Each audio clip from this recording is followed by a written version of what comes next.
You can see 3 stress cracks here. We're gonna cut it in the middle one and remend the 2 pieces properly. I'm just using a Dremel to make the cuts. I've got a respirator, safety glasses. There's the first cut, there's the second cut, and there is all 3 cuts done with the Dremel.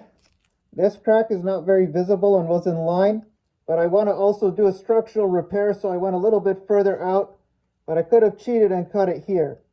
We're going to try to do this as properly as possible, so these are our 3 cut locations for these 2 pieces. It's tough because the Dremel is always on a bit of an angle, but I cut them a little more deep so that I can make sure they separate when I take the pieces off of the clips. The clips were so seized in from the accident or the misshapenness, so I had to use a pick a little bit to pry them up, and they eventually let loose. So that's how they came off. The clips were kind of messed up. So with just a bit of force, I pulled those 2 pieces off and set them to the side. You can see that the plastic underneath is damaged. We'll have to fix all these things to shape so that there's a smooth transition from this side to this side like a healthy grille would have, at least in appearance. It looks like Audi used a thin coat of aluminum over plastic for this grille. The color does have a coppery brass shine to it, which is interesting, leading me to not know what it really is. Just putting the pieces back into place for now is interesting how much the cuts help. This piece actually flexes down that crack when you hold it. So with both sides down, I'm not saying it's fixed but I see a pretty decent improvement already if some things just get shifted around a bit. See, that piece clicked down a bit more even.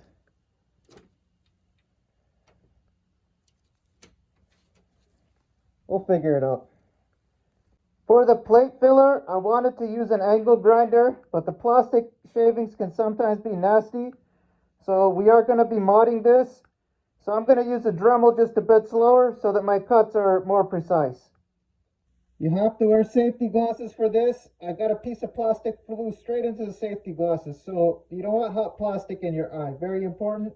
You can see my zip tie and the soapstone was like a leap of faith in a way that didn't really work. But just one precise carry down of the Dremel got me my main line, and then I went back and it's been chewing through it smoothly. So just cycle your tool so it doesn't overheat, and you can get this piece off.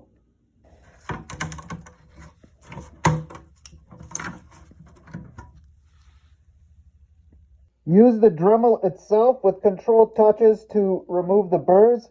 A traditional file on plastic burrs does not work very well or efficiently. So now it is deburred, and you can see that I've scored the insides so that the adhesive, the filler, attaches to the plastic well. So it's bare, gritty plastic that it's going to bind to. So you see the other side is deburred, and I have also scored the other side for good adherence of filler. Stay tuned for the next part of this series. I'm only doing this stuff because the plate fillers that are specific to the RS4 are very rare now. So we kind of have to improvise sometimes. But if I ever find a plate filler, I'm putting that right on. So we want to make this seem like a whole piece. Now you can see I've done a rectangular cut, which is good. But I'm trying to keep that stock curvature at the bottom. So what I have to do now with the Dremel is to slightly take off diagonal on this edge so that my filler and my cloths all can have a nice sandable finish to this curve here. Definitely wear safety glasses. The plastic shards go everywhere, so full protective equipment. I have now grinded it down, built an edge. I've taken off some material because I'm going to need it for my curvature starting. So that's where we are now. Everything's scored, and you can see that our edge is now ready to receive material to fill the curve shape. These 2 pieces broke off on the dismantle, but we're going to be strengthening them, so we might reuse these, but most likely will not. I'm most likely going to orient the piece the other way and slightly up or down so that it goes in, but the inside, it flares more in the center. So using this piece structurally and to give a guide for smoothing over afterwards with the coat of filler. This might make a difference in strength. So we might use it, we might not, but thought I'd show you.